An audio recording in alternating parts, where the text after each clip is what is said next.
this is still something that I'm in the process of trying to work out, is how do you see evidence, or is there evidence for a flood event that would have impacted all humanity? Would have impacted all of humanity.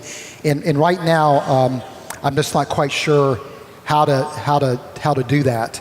It's something that I'm currently working on.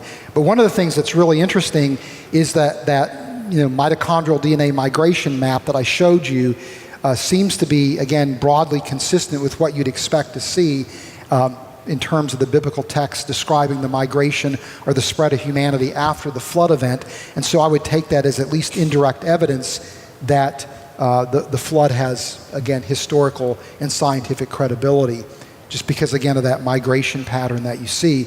And it's also interesting, too, that from studies in paleolinguistics, where people try to trace the origin of languages, doing a very similar technique to tracing the origin of humanity using genetic analysis, you can do the same thing with languages, and it does look like humanity traces an origin back to a single language.